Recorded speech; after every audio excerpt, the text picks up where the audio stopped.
Hi viewers, welcome to our channel. ప్రస్తుతం మనతో ఉన్నారు ప్రముఖ రాజకీయ, సామాజిక, ఆర్థిక విశ్లేషకులు సిఏ నాగార్జున రెడ్డి గారు. గుడ్ మార్నింగ్ గురుజీ. గుడ్ మార్నింగ్ మయర్, చెప్పు లేదా అడుగు.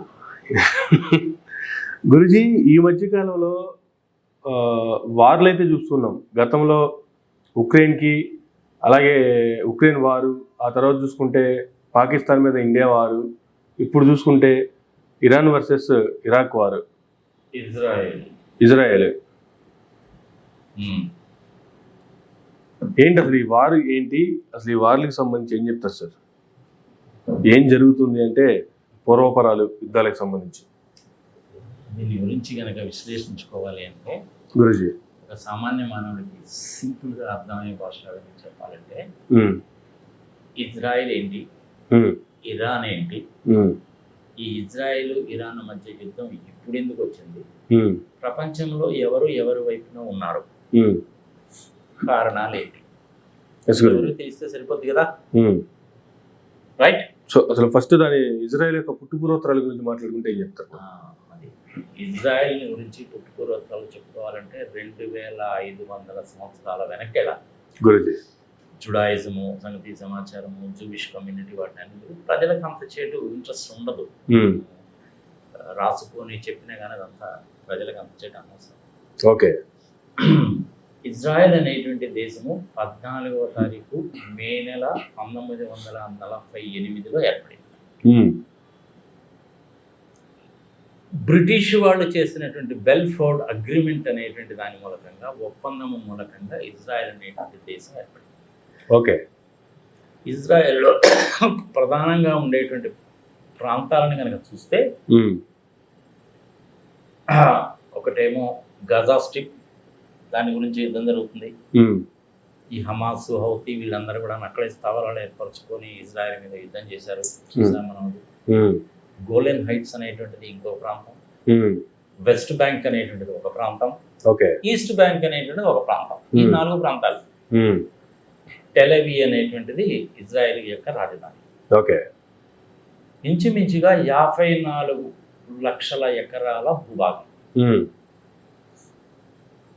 1,20,00,000 మంది పాపులేషన్. అందులో 1 కోటి మంది దాకేమో ఇజ్రాయెల్లో ఉంటారు. ఇంచుమించుగా 20 లక్షల మంది ప్రపంచవ్యాప్తంగా అనేక దేశాల్లో ఉన్నారు.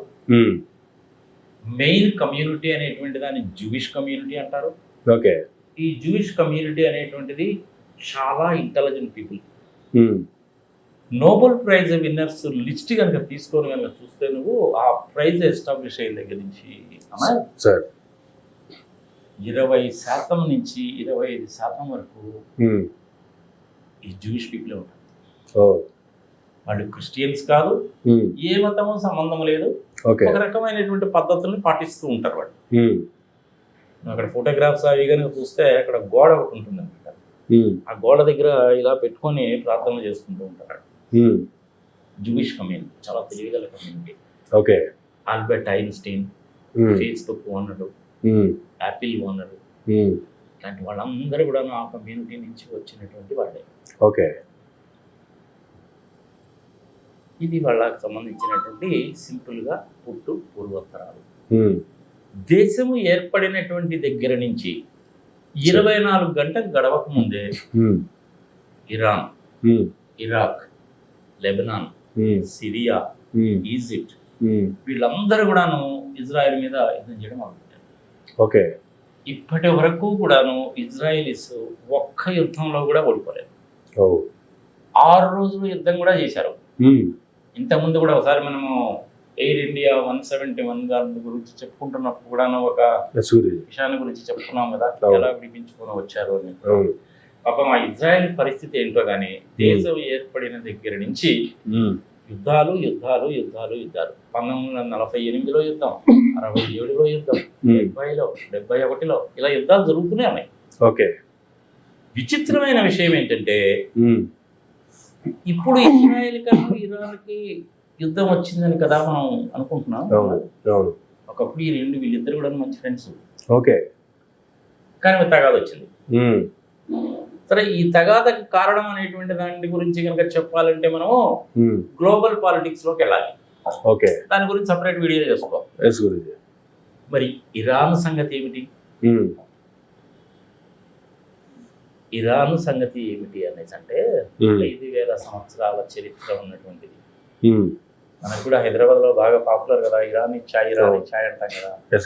మనుషులు చక్కగా ఎర్రగా ఉంటారు, మంచి వెల్ బిల్ట్, సంగతి సమాచారం చాలా పద్ధతిగా ఉంటారు, బాగా చదువుకున్నటువంటి వాళ్ళే. ఇక్కడ ఇరాన్ లో ఏంటంటే అయతుల్లా ఖుమేని అనేటువంటి ఆయన వచ్చిన తర్వాత నుంచే ఓకే ముస్లిమ్స్ లో ఏంటంటే ప్రధానంగా 2 తెగలు ఉంటాయి, సున్నీస్, షియాస్. ఓకే ఈ 2 తెగలే ఉంటాయి. ఇంకా దాని తర్వాత మళ్ళీ చాలా అందులో బైఫర్కేషన్స్ కూడా చాలా ఉంటాయి. ఇంకా మన హిందూ మతంలో ఉన్నట్టే. అయితే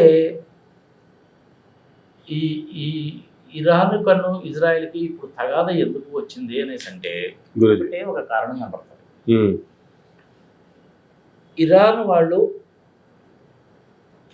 అణ్వస్త్రాలని తయారు చేసుకుంటున్నారు. ఓకే ఈ అణ్వస్త్రాలని తయారు చేశారంటే వాళ్ళు బాగా సపోర్ట్ చేస్తున్నటువంటి ఉగ్రవాద సంస్థల చేతుల్లో కనుక వెళితే ప్రపంచానికి ముప్పు జరుగుతుంది. ఓకే అందుకని వాళ్ళ అణ్వస్త్రాలు తయారు చేసేటువంటి కేంద్రాలు, అణు విద్యుత్ శక్తి కేంద్రాలు, యురేనియం 238, యురేనియం 238, 235ని ప్రాసెసింగ్ చేసి సెంట్రిఫ్యూజల్ ప్రాసెసింగ్ అంటారు దాన్ని. ఓకే అది చేసి ఎన్రిచ్మెంట్ చేసి 90% ప్యూరిటీ అచీవ్ చేసి అప్పుడు అణ్వాయుధాలు తయారు చేయాలి అనేటువంటిది ఇరాన్ వాళ్ళ ఉద్దేశం. ఓకే అది కనుక జరిగిందంటే హూతీస్ చేతుల్లోకి, హమాస్ చేతుల్లోకి, లేదంటే ఆల్ ఖైదా చేతుల్లోకి, ఉగ్రవాద సంస్థలు కదా ఇవన్నీ, వీళ్ళ చేతుల్లోకి వెళ్తే ప్రమాదానికే, ప్రపంచానికే ప్రమాదము, ముప్పు అనేటువంటిది ఇజ్రాయెల్ వాళ్ళ ఫస్ట్ టార్గెట్ ఎవరు అవుతారంటే ఇజ్రాయెల్ వాళ్ళే అవుతారు. ఓకే అది వాళ్ళ భయం. ఓకే తప్పలేదు కదా. నాన్ ప్రిలిఫరేషన్ అగ్రిమెంట్ మీద ఇంతవరకు ఇరాన్ సైన్ చేయాల, ఇజ్రాయిల్ సైన్ చేయాల. ఫర్ దట్ మ్యాటర్ నిజం చెప్పాలంటే భారతదేశం కూడా సైన్ చేయాల. ఓకే ఈ అమెరికా వాళ్ళది ఏంటంటే ఎప్పుడు కూడాను ద్వంద్వ వైఖరే ఉంటది. ఇది చేస్తాము అని చెప్పరు, ఇది చేయమని చెప్పరు, వేచి చూస్తూ ఉంటారు. ప్రధానంగా తగాద లేకపోతే తగాద పెట్టాలి, తగాదలు కనుక ఉన్నట్టయితే కనుక ఒకటి పక్షాన చేరి ఆయుధాలు అమ్ముకొని వ్యాపారం చేయాలి, వీలైతే కనుక వాళ్ళ భూభాగాన్ని ఆక్యుపై చేసి వాళ్ళ మిలిటరీ స్థావరాలు అక్కడ పెట్టుకొని ఆ దేశంలో ఉన్నటువంటి వనరులను దోచుకోవాలి. ఇరాక్ యుద్ధం కూడా అలాగే జరిగింది, లిబియాలో అలాగే జరిగింది. సరే, ఇంకా పాకిస్తాన్ ఇండియా మధ్య కూడాను అదే వ్యవహారం. వియత్నాం లో చావు దెబ్బ తగిలింది, ఆఫ్ఘనిస్తాన్ లో వదిలిపెట్టి పారిపోయారు. ఇదంతా వేరేదనుకో, గ్లోబల్ పాలిటిక్స్ వచ్చినట్టు చెప్తున్నాం. ఇజ్రాయెల్ వాళ్ళు పాపం ఐ థింక్ 2023 దగ్గర నుంచి యుద్ధాలు చేస్తూనే ఉన్నారు. 2 సంవత్సరాల దాకా అయిపోతా ఉంది కదా. నిజంగా మనకు ఆశ్చర్యం అసలు ప్రజలు ఎక్కడ చూస్తారో ఏంటో. మొన్న వీడియో చూశాను నేను,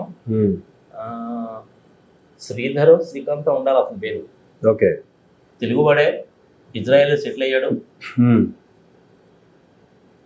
with family and all those things. అతను కూడా ఉన్నాడు.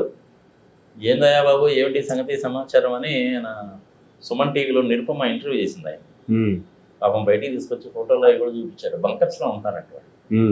టెల్ అవీవ్లో ఏమవుతుందంటే మనకి ఇప్పుడు హైటెక్ సిటీ లాగా ఫైనాన్షియల్ డిస్ట్రిక్ట్ అని ఉంటుంది. ఇరాన్ వాళ్ళు అక్కడ బాంబులు వేశారు. వీళ్ళు ఇజ్రాయలీస్ ఏం చేశారంటే ఇరాన్ వాళ్ళని కొంచెం లైట్ గా తీసుకున్నారు, వాళ్ళకి అంత సీన్ లేదు లేదు. 13వ తారీఖు దగ్గర నుంచి మొదలుపెట్టి ఇప్పటి వరకు కూడాను యుద్ధం చేస్తూనే ఉన్నారు. ప్రకటించేసినట్టే లెక్క. ఇరాన్ ఉద్దేశం ఏమిటి? ఇజ్రాయెల్ అనేటువంటి దేశము ప్రపంచంలో ఉండకూడదు. ఇజ్రాయెల్ యొక్క ఉద్దేశం ఏంటి? వీళ్ళు అణ్వాయుధాలు కనుక తయారు చేస్తే అది కనుక ఉగ్రవాదుల చేతుల్లోకి పోతే ప్రపంచానికి ముప్పు అనేటువంటి వాళ్ళ వాదన. అంతే కదా. మరి భారతదేశం ఎవరికి సపోర్ట్ చేస్తుంది అనే క్వశ్చన్ అయితే వస్తుంది. కానీ భారతదేశం ఎప్పుడు కూడాను ఇజ్రాయెల్కే సపోర్ట్ చేస్తారు. నువ్వు నన్ను పర్సనల్గా అడిగినా కానీ నేనేం చెప్తానంటే గురుజీ, నేను కూడాను ఇజ్రాయెల్కే సపోర్ట్ చేస్తాను. ఇప్పటి నుంచి కాదు, 1948 నుంచి కూడాను భారతదేశం నాలాంటి వ్యక్తులందరూ కూడా ఇజ్రాయెల్ని సపోర్ట్ చేస్తారు. కానీ ఇజ్రాయెల్ని స్వతంత్ర దేశంగా మన భారతదేశం ఎప్పుడు గుర్తించింది అంటే 1970లోనో 72లోనో గుర్తించింది. అలా గుర్తించరా. ఓకే. కానీ విచిత్రం ఏంటంటే ఇజ్రాయెల్ని వ్యతిరేకిస్తున్నటువంటి టర్కీ ప్లస్ ఇరాన్ వీళ్ళిద్దరు కూడా గుర్తించారు. మనకంటే ముందు వాళ్ళు గుర్తించారు. ఓకే. కానీ ఇప్పుడు ఆ ఇరాన్ తోటి తగాదొచ్చింది. ఇరాన్ కూడా మంచి ఆయిల్ రిసోర్సెస్ అవి ఉన్నటువంటి కంట్రీయే. షియా పాపులేషన్ ఎక్కువ ఉంటుంది. మన ఇండియాలో సున్నీస్ పాపులేషన్ ఎక్కువ. ఓకే. అక్కడ షియాస్ పాపులేషన్ ఎక్కువ.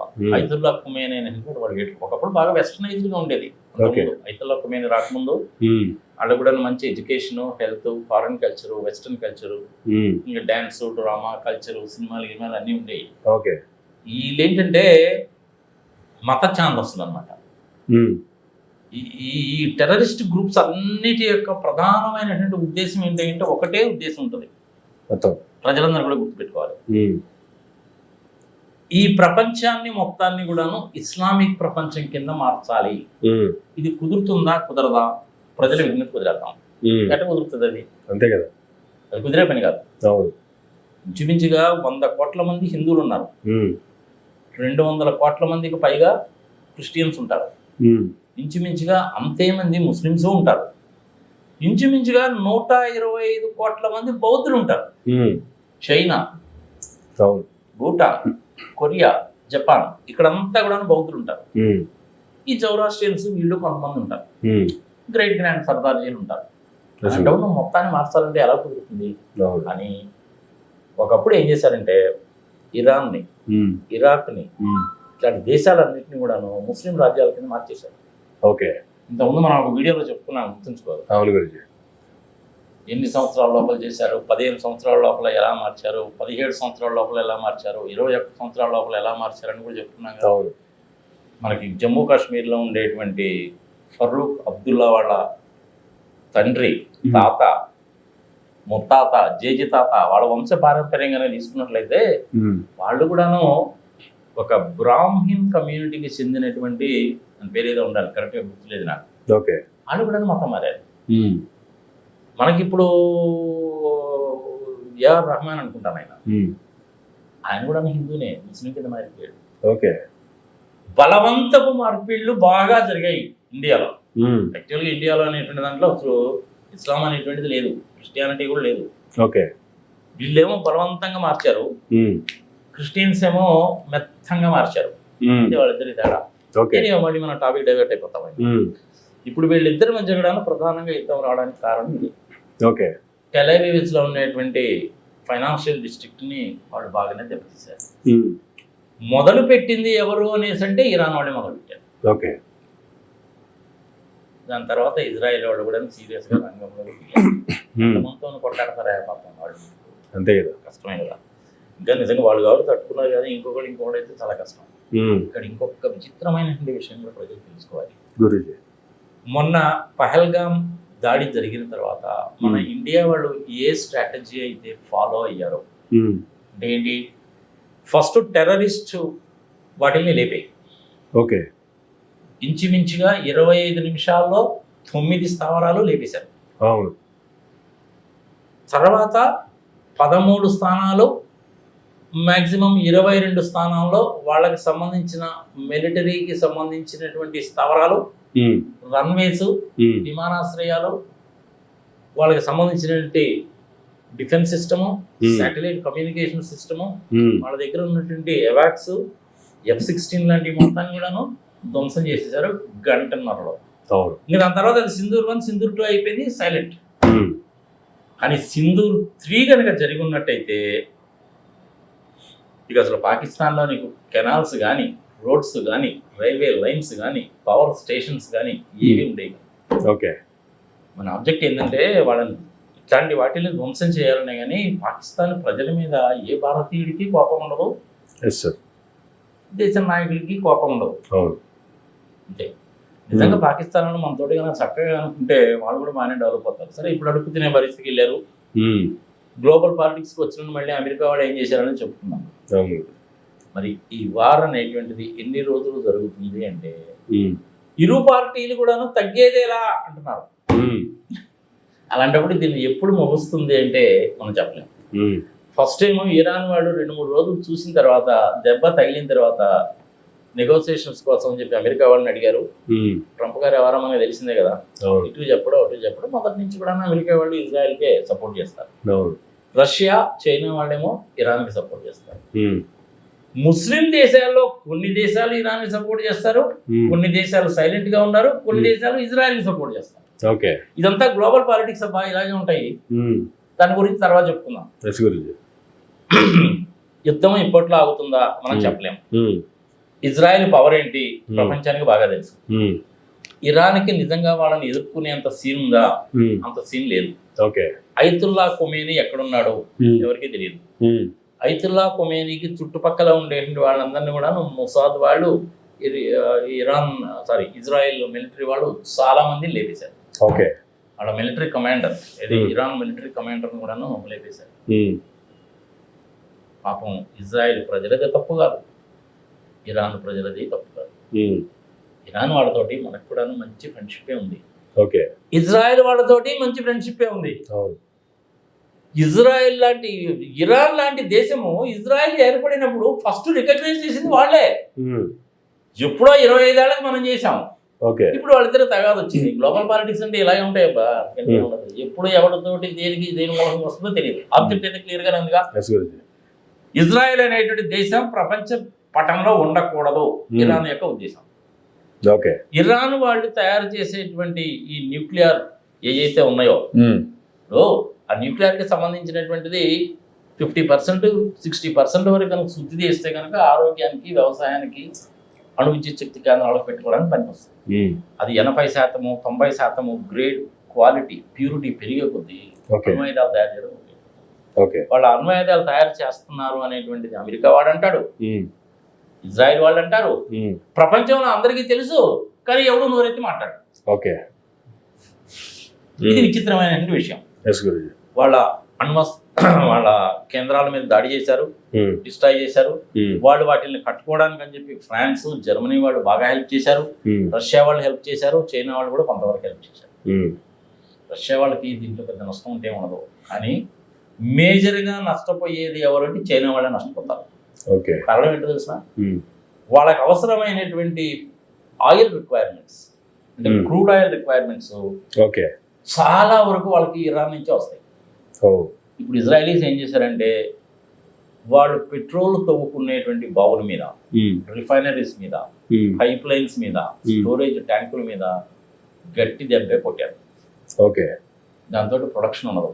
ప్రొడక్షన్ లేకపోతే చైనాకి అంతే కదా. మనం కూడాను ఇరాక్ వాళ్ళ దగ్గర నుంచి, ఇరాన్ వాళ్ళ దగ్గర నుంచి గ్యాస్ తెచ్చుకున్నాం, పైప్ లైన్ కూడా వేసుకున్నాం. మనం రూపాయలు ఇస్తే కూడా తీసుకుని వాడు మనకి ఆయిల్ ఇచ్చేవాడయ్యా. మరి మన దేశ ప్రధాని మోడీ గారు ఏం స్టాండ్ తీసుకుంటారనేటువంటిది చూడాలి. మొదటి నుంచి కూడాను డైరెక్ట్గా ఇండైరెక్ట్గా మనం ఇజ్రాయెల్కే సపోర్ట్ చేస్తున్నాం. ఇజ్రాయెల్ అనేటువంటి దేశం ఏర్పడడానికి కారణము భారతదేశం అని వాడు రాజ్యాంగంలో రాసుకొని థ్యాంక్స్ భారత్ అన్నారు వాళ్ళు, ఇండియా కూడా కాదు. థ్యాంక్స్ భారత్ అన్నారు వాళ్ళు. వాళ్ళకి ఆ స్వతంత్రం ఏర్పడడానికి అంటే బ్రిటిష్ వాళ్ళు చేసిన దిక్కుమాలిన పనులన్నీ కూడా ఇలాగే వస్తాయి. దానికోసం అని చెప్పి మైసూరు మహారాజా, జైపూర్, జోధ్పూర్ మహారాజులు, మన హైదరాబాద్ నిజాం మహారాజు కూడా సైన్యాన్ని పంపించారు. దాని మూలకంగానే మేము ఈ రోజు దేశము ఏర్పడడానికి కారణమైందని గొప్పగా చెప్పుకుంటారు. ఎంతమందిని చంపేశారో తెలుసా? 60 లక్షల మంది జ్యూస్ ని ఈ హిట్లరు గ్యాస్ ఛాంబర్స్ లో పెట్టి చంపేశాడు. హిట్లర్ ఏమో క్రిస్టియన్, అంటే ఏమైనా యేసు ప్రభు నమ్ముకునే వ్యక్తి. వీళ్ళకి క్రిస్టియానిటీ కాదు, హిందూ మతము కాదు, ఏది కాదు, కానీ ఇజ్రాయలీస్ అంటే పడదు. చాలా విచిత్రమైన సిచ్యువేషన్ అనమాట. అది నిజంగానే ఆ 60 లక్షల మందిలో కనీసం 5,000 మందో 10,000 మందో కనుక బతికుంటే, ఐన్స్టీన్ లాంటి సైంటిస్టులు కనుక ఉండుంటే, ఈ పార్టీకి మనం గ్రహాంతర వాసులు, ఏలియన్స్ అంటాం మనం, వాళ్ళు ఎక్కడ ఉన్నారో కనుక్కునేవాళ్ళం. మనకి బాగా దగ్గరగా ఉన్నటువంటి ఆండ్రోమెడా గెలాక్సీ దగ్గరికి వెళ్ళుండేవాళ్ళమేమో. అలాంటి వాళ్ళు కనుక పోయారంటే ప్రపంచానికి అంతా నష్టమే కదా. అంతే కదా.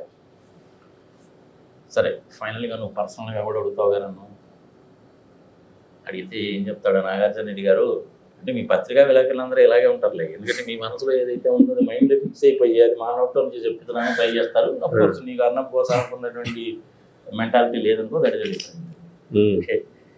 నేను ఇజ్రాయెల్కి సాలిడ్గా సపోర్ట్ చేస్తాను. అలాగని చెప్పి పాలస్తీనియన్ లిబరేషన్ ఆర్గనైజేషన్ వాళ్ళ ఐడియాలజీని తీసి నేను పక్కన పెట్టాను. Okay, I support Israel for their cause. At the same time, I do not say no to the fight of the Palestinian Liberation Organization with a specific reference to 3 places. Yes, Guruji. Gaza, West Bank, Golan Heights. I am neutral.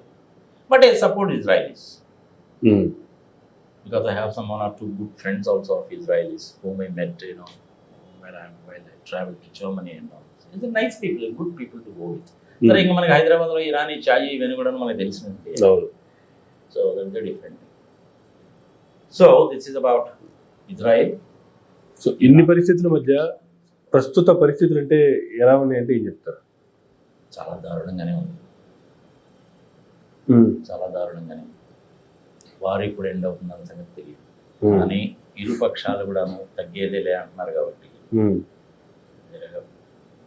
మరి American president Trump ఏమంటాడంటే, ఆయన పొద్దున ఒక మాట, మధ్యాహ్నం ఒక మాట, సాయంత్రం ఒక మాట చెప్తారు కాబట్టి పెద్దగా పట్టించుకోవాల్సిన పని లేదు. ట్రంప్ గారి ప్రధాన ఉద్దేశం ఏంటంటే జనాలు తగాదలు పెట్టుకోవాలి, ఆయుధాలు అమ్ముకోవాలి, వాళ్ళ న్యాచురల్ రిసోర్సెస్ని సహజ సిద్ధంగా వాళ్ళకు ఉండే వనరులతో వ్యాపారం చేయాలి. అందుకని మనం పెద్దగా పట్టించుకోవాల్సిన పని లేదు. ఓకే, పుతిన్ గారు నిన్న మొన్న సైలెంట్గా ఉన్నారు, ఇప్పుడు ఏదో నోరు విప్పి ఏదో 1-2 మాటలు మాట్లాడినట్టున్నారు. జింగ్పింగ్ గారు కూడా నోరు విప్పి ఏమి మాట్లాడలేదు, కానీ లోపల మటుకు బిక్కు మాట్లాడు, బాబు నా ఆయన సంగతి ఏంటో బాబు. ఇది కొన్ని ముస్లిం దేశాలు ఇరాన్కి సపోర్ట్ చేస్తున్నాయి, కొన్ని ముస్లిం దేశాలు ఇజ్రాయెల్కి సపోర్ట్ చేస్తున్నాయి. ఓకే, ఇది చాలా తెలివిగల పీపుల్, సపోర్ట్ చేయదగ్గ పీపుల్, మంచి పీపుల్, తెలివిగల పీపుల్. వాళ్ళకి క్రిస్టియానిటీతో కానీ, హిందూయిజంతో కానీ, బుద్ధిజంతో కానీ ఎటువంటి సంబంధం ఉండదు.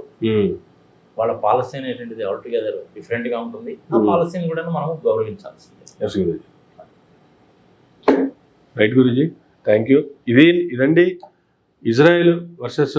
ఒక్క విషయం చెప్పాలి అంటే 1971లో పాకిస్తాన్కి మనకి యుద్ధం వచ్చినప్పుడు వాళ్ళు సహాయం చేశారు, గాజీని పట్టుకోవడం.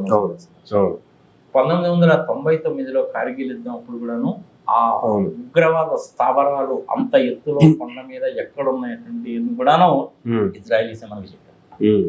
ప్రతి దాంట్లో కూడాను ఇజ్రాయలీస్ మనకు సపోర్ట్ చేశారు కాబట్టి, థ్యాంక్స్ టు భారత్ అని వాళ్ళ రాజ్యాంగం వాళ్ళు రాసుకున్నారు కాబట్టి ఇజ్రాయలీస్ కి సపోర్ట్ చేయడం అనేటువంటిది నాకు తెలిసినంత వరకు న్యాయము, ధర్మం.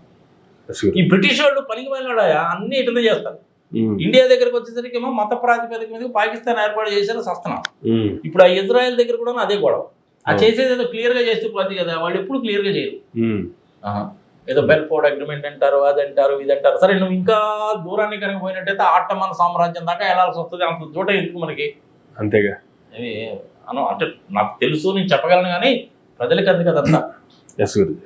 ఇంతవరకు అయితే ప్రజలకు సరిపోతుంది. యుద్ధం మటుకు భీకరంగా జరుగుతుంది.